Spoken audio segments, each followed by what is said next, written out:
participants please convene in the exam room. How long you can stay awake. So don't try to sleep. Malpractice. Gross negligence. It's already too late. Film diawali dengan menampilkan sebuah lab di mana seekor tikus percobaan diambil untuk dipenggal. Pada waktu yang sama, seorang gadis bernama Claire tiba di sebuah perusahaan obat bernama Blackwood Pharmaceuticals untuk berpartisipasi dalam uji klinis obat baru. Claire ditempatkan sekamar bersama partisipan lain bernama Allison dan Vanessa. You must be Claire. I'm Allison. Alison, sorry, I've had a pretty rough night. I'm quite exhausted. Setelah berganti pakaian, para partisipan dikumpulkan pada ruang uji, di mana mereka menyadari tidak ada wifi dan sinyal di sana. Padahal saat itu, Claire yang tampaknya sedang bertengkar dengan ibunya berusaha mengirim pesan. Selang beberapa saat, seorang wanita bernama Dr. Burke yang merupakan pengawas uji menemui mereka guna menjelaskan bahwa proses uji akan dilakukan selama 5 hari, dimulai dengan pemberian obat dengan dosis terendah sebanyak 25 mg dan meningkat setiap harinya hingga 85 mg. Burke menambahkan, semua partisipan tidak diizinkan meninggalkan lantai tersebut. Setelah penjelasan itu, para partisipan pun menerima dosis pertama mereka.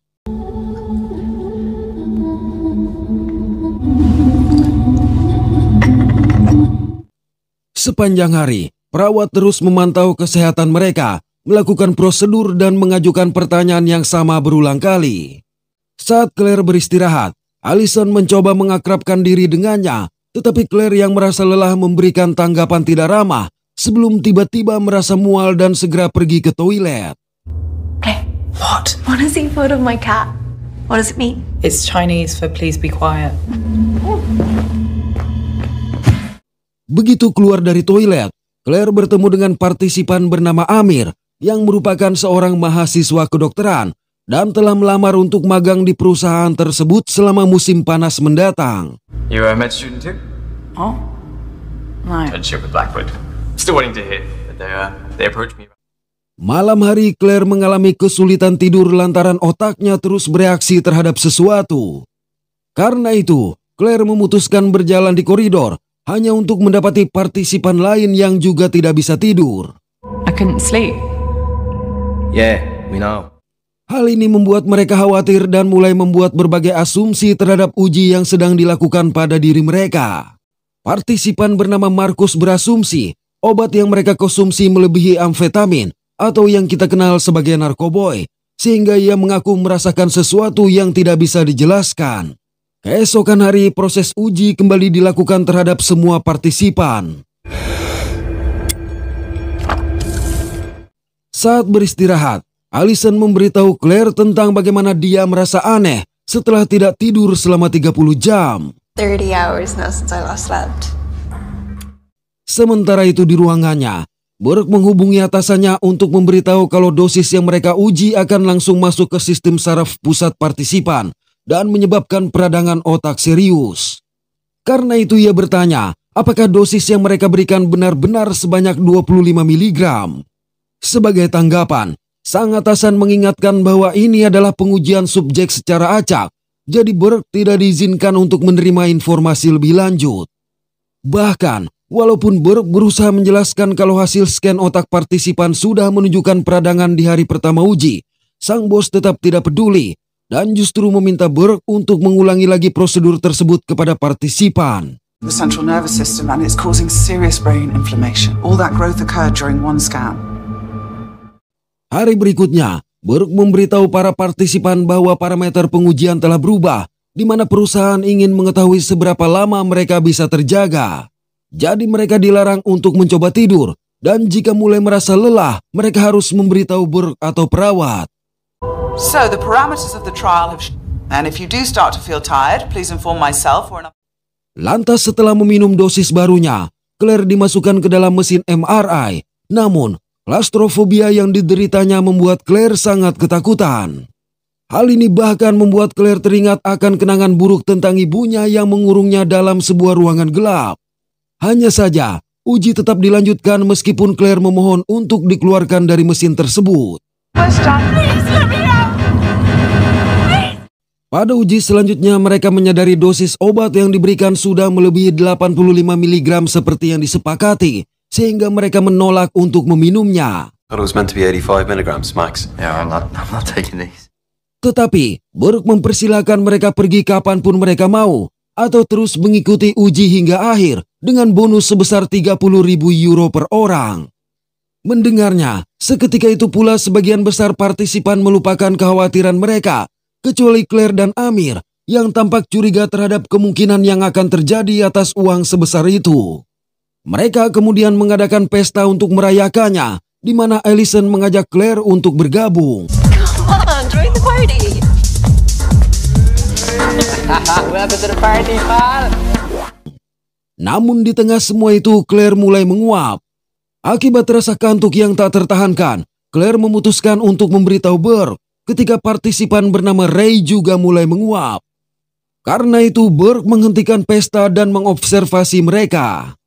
Setelah itu Burke menghubungi atasannya lagi dan menjelaskan kalau sistem kekebalan tubuh para partisipan telah kacau, jadi menyarankan agar pengujian dihentikan.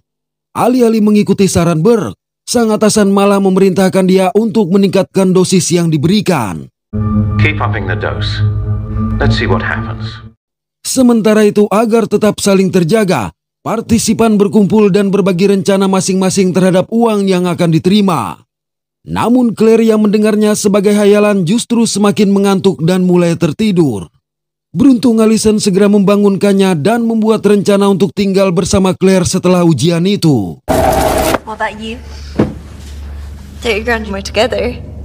Because I'll need to find somewhere for uni so we... Sayang Claire malah menghinanya, menyebabkan Allison tersinggung dan memutuskan untuk meninggalkan mereka. I'm just gonna go stretch my legs.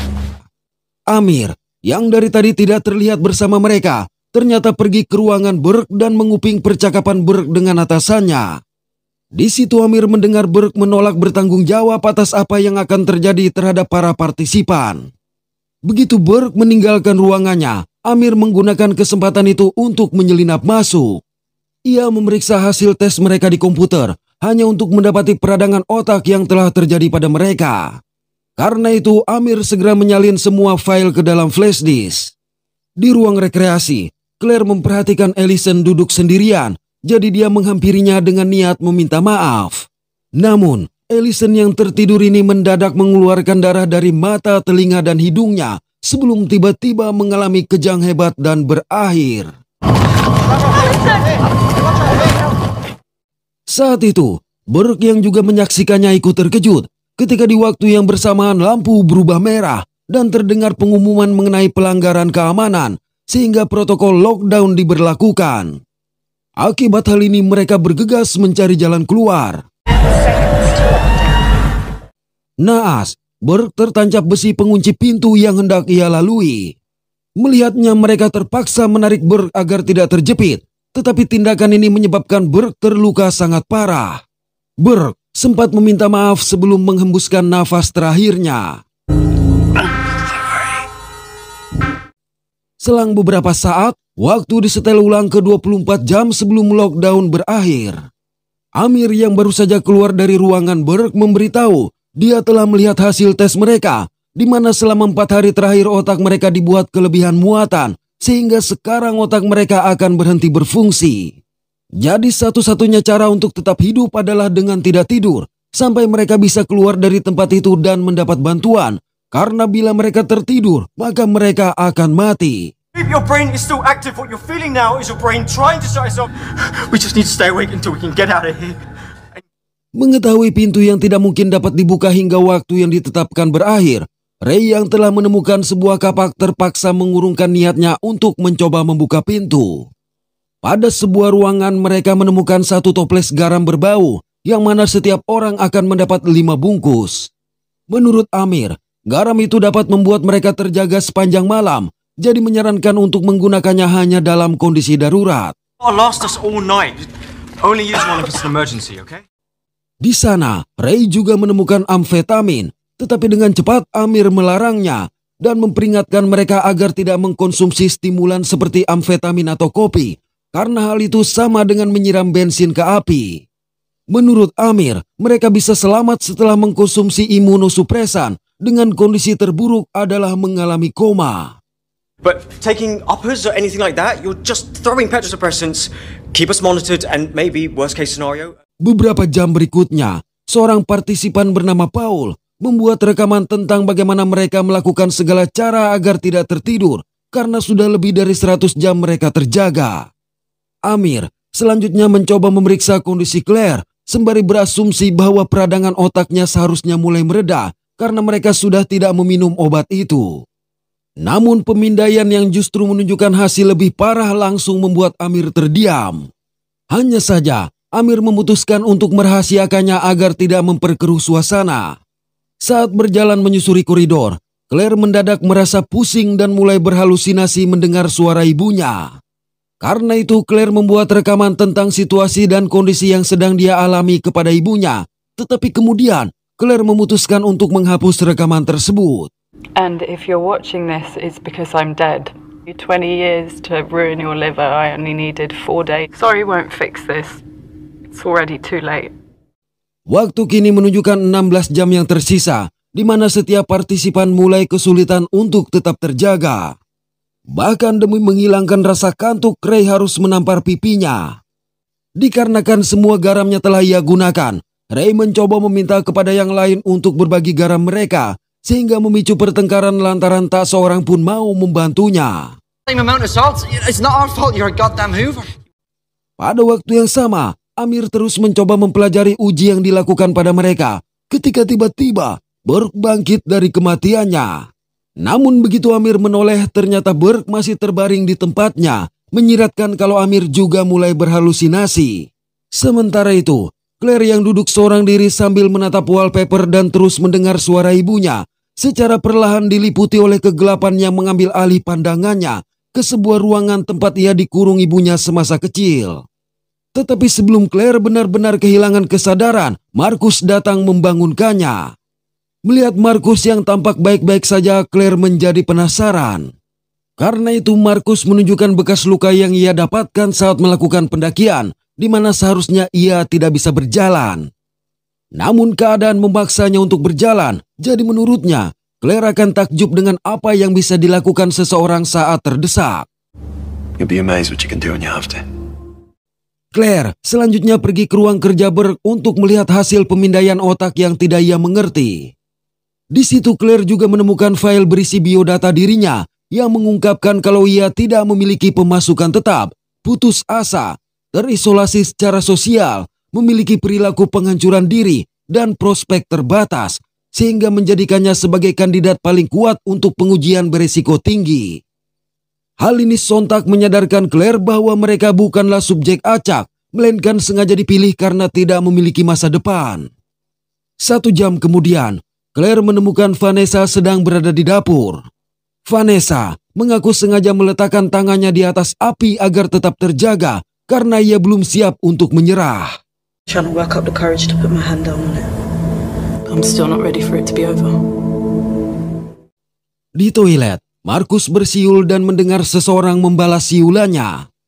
Lantaran tahu dirinya seorang diri, Marcus pun mengabaikan hal itu. Tetapi keanehan kembali terjadi ketika air dari keran tidak mengeluarkan suara dan suara air baru terdengar setelah keran ditutup. Juga, manakala Marcus mengetuk cermin, suara ketukan baru terdengar beberapa detik kemudian. Saat berada di koridor, Marcus lagi-lagi mendengar siulan. Penasaran, Marcus mencoba mencari asal suara dan melihat pintu besi yang mengurung mereka terbuka. Tanpa membuang waktu, Marcus segera melewati pintu hanya untuk berjalan ke dalam kegelapan yang tak bertepi. Selang beberapa saat, kelima partisipan yang tersisa menemukan Marcus tergeletak tak bernyawa. Di sini berarti Marcus mengalami halusinasi yang membuatnya tertidur. Setelah kejadian itu, Claire membayangkan Allison bangkit dari kematian, membuat dia merasa pusing dan berjalan meninggalkan kelompok. Begitu sampai di dapur, Claire segera menggunakan metode yang Vanessa lakukan sebelumnya untuk mendapatkan kembali kesadarannya. Setelah itu dengan bersemangat Claire menemui rekan yang lain dan memberitahu kalau data mereka telah dihapus, sehingga menjadi jelas perusahaan tidak akan membiarkan mereka keluar dengan selamat. Untuk itu ia mengajak mereka menemukan jalan keluar sendiri. Mereka lantas membuat denah fasilitas tersebut guna mengetahui dinding mana yang harus dijebol agar bisa keluar. Tetapi Amir memberitahu bahwa hal itu tidak akan berhasil karena fasilitas tersebut pasti dibangun agar saat terjadi lockdown tidak ada yang bisa keluar. I just know. Trust me, they build these places up when they lock them down. Kendati demikian, rekan yang lain tetap bersikeras untuk mencobanya dan mulai memukul tembok dengan kapak.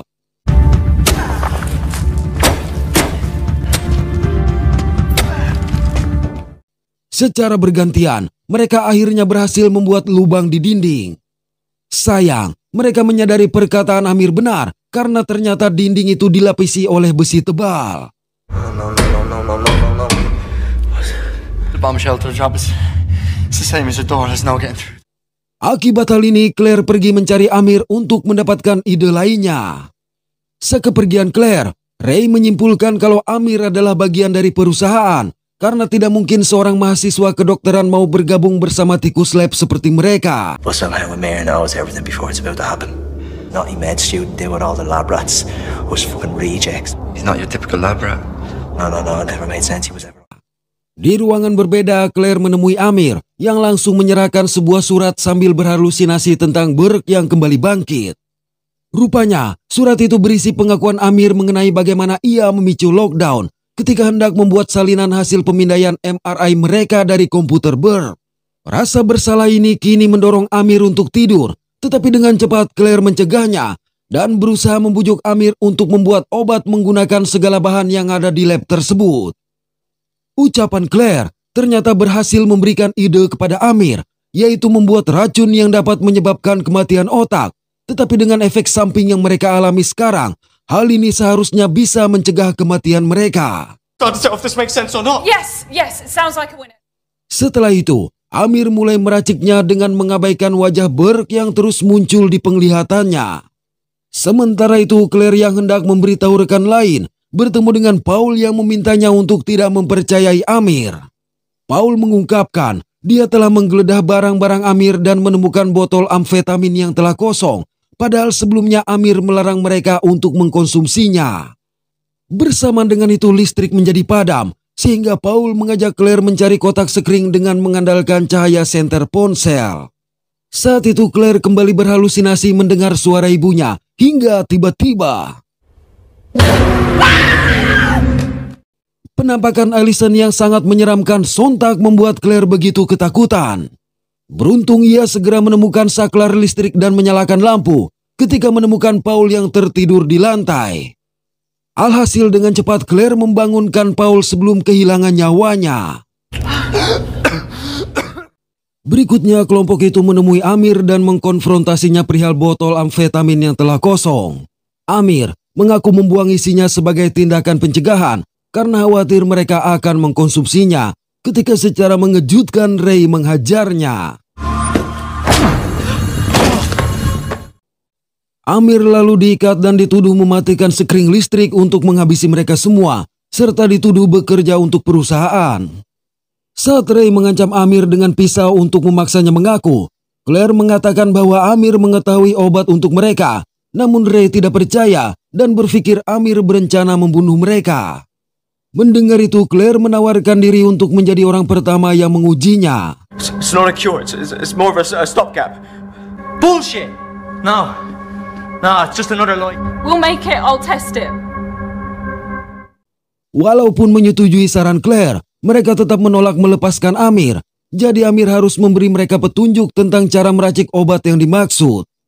Saat Paul dan Claire bekerja, Vanessa berbicara dengan Ray dan mengaku melihat Ray mematikan sekring. Akibat hal ini Ray memberitahu bahwa ia melakukan itu untuk membuat Amir tertidur, guna membuktikan Amir tidak dalam pengaruh obat.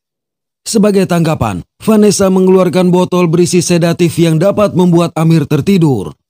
Selang beberapa saat, Paul selesai membuat racikannya dan menyiapkan Claire untuk disuntik. Saat semua orang terfokus pada Claire, Vanessa menggunakan kesempatan itu untuk mendekati Amir, tapi tiba-tiba dia tersungkur ke lantai.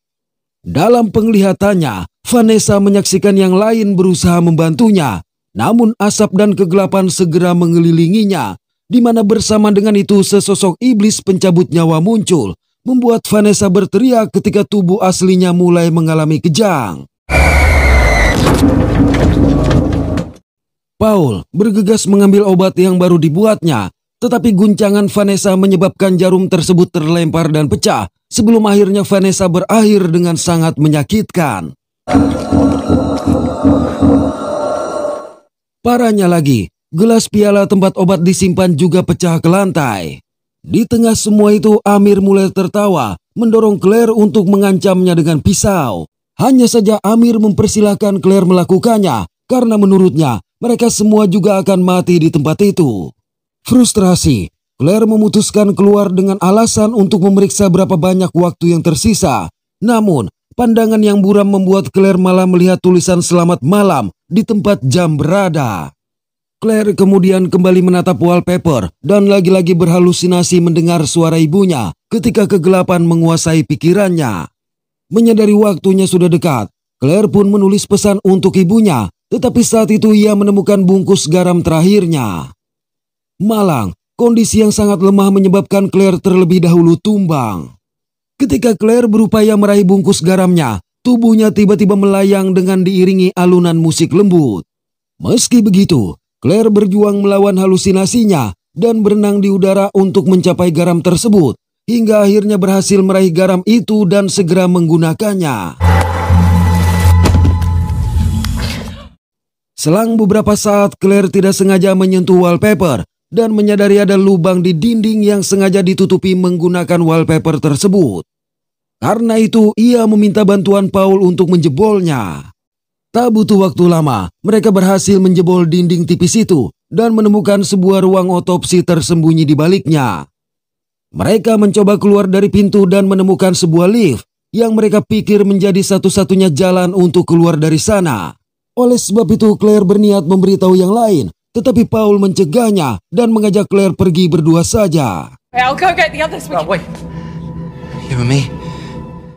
Pada waktu yang sama, Amir melihat penampakan Burke yang terus mencoba mempengaruhi pikirannya. Burke berkata, rekan-rekan lain tidak akan membiarkan Amir ikut bila mereka menemukan jalan keluar. Karena itu, Amir harus mengandalkan dirinya sendiri untuk bisa keluar. Menurut Burke, Amir telah gagal karena tidak bisa mengontrol kelompok itu. And you failed. Can't control the group. Burke akhirnya menunjukkan pisau yang sebelumnya ditinggalkan oleh Claire di dekatnya, lalu tersenyum, menyiratkan perintahnya agar Amir melepaskan diri menggunakan pisau tersebut. Di kamar tidur, Ray yang sedang berkabung di sisi Vanessa menemukan surat dari Amir di sakunya. Membaca pengakuan Amir perihal dirinya yang menjadi penyebab lockdown, sontak membuat Ray menjadi marah dan bergegas mendatanginya. Menyadari kemarahan Ray, Amir segera berteriak meminta tolong. Ray and Amir are both like it. Suara teriakan Amir yang terdengar oleh Claire dan Paul memaksa mereka untuk kembali. Di lab, Ray mengambil pisau bedah dan bersiap menyiksa Amir yang saat itu berjuang untuk menarik kain di pergelangan tangannya. Tepat sebelum Ray memulai aksinya, Amir berhasil memutuskan kain sehingga pisau itu malah mengenai Ray sendiri. Tidak hanya itu, raut wajah Amir juga tiba-tiba berubah sebelum dengan brutal menghabisi Ray. Claire dan Paul yang tiba dibuat tersentak menyaksikan apa yang baru saja Amir lakukan. Claire mencoba untuk menenangkan Amir, tetapi penampakan Burke malah mendorong Amir untuk menghabisi keduanya. Menyadari Amir akan menyerang mereka, keduanya pun bergegas kabur. Parahnya, Paul mengunci pintu ruang rekreasi meninggalkan Claire di luar. Akibat hal ini, Claire terpaksa terus berlari, namun di ruang MRI Amir langsung menerjangnya, menyebabkan mesin menyala. Tatkala Amir mengangkat pisaunya, medan magnet di mesin MRI menarik pisau dari tangannya, memberikan Claire kesempatan untuk melarikan diri. Ternyata, Paul menuju ke lift dan segera mengaktifkannya. Tetapi begitu berada di dalam, Paul menyadari kalau itu bukannya lift, melainkan ruang pembakaran yang dalam sekejap melenyapkannya. Sementara itu, Claire menemukan gunting dan bersiap untuk menghadapi Amir. Selang beberapa saat, Amir dan Claire yang sudah sangat kelelahan akhirnya sama-sama terjatuh ke lantai dan hampir kehilangan kesadaran. Ketika bersama dengan itu, komputer mengumumkan bahwa lockdown telah berakhir. Thank you for your patience. The lockdown has... Lampu kembali menyala dan pintu pun terbuka, di mana sejumlah pria bersenjata menghampiri Amir sebelum tanpa ampun menghabisinya. Mendengar suara tembakan, Claire bergegas bersembunyi, sedangkan pria-pria tadi mulai menyisir fasilitas tersebut. Claire lalu mencoba melarikan diri ketika dia menemukan kantong-kantong mayat berisi tubuh rekan-rekannya. Mendengar suara orang-orang tadi mendekat, dengan cepat Claire melumuri wajahnya menggunakan darah Amir dan masuk ke dalam sebuah kantong untuk berpura-pura mati. Seseorang kemudian datang memeriksanya dan percaya pria lainlah yang telah memasukkan Claire ke sana. Jadi, kantong berisi Claire dimasukkan ke belakang truk bersama yang lain. Dalam perjalanan, Claire keluar dari kantong, menyebabkan pengemudi terkejut hingga kehilangan kendali atas truk tersebut. Setelah kecelakaan yang menewaskan kedua pria itu, Claire pun keluar, namun hanya mampu membuat beberapa langkah sebelum akhirnya tumbang. 4 bulan setelah itu, Claire masih berada di rumah sakit dalam kondisi koma, di mana terdengar berita yang menyiarkan bahwa Burke telah melakukan pengujian secara ilegal tanpa sepengetahuan Blackwood Pharmaceuticals. Untuk itu, Blackwood Pharmaceutical dibebaskan dari setiap kesalahan terhadap insiden di fasilitas penelitian yang akhirnya membuat Claire membuka matanya. Oke, terima kasih sudah menonton sampai pada akhir konten ini. Mohon maaf atas ketidaksempurnaan dari kami. Semoga terhibur dan sehat selalu. Mantap.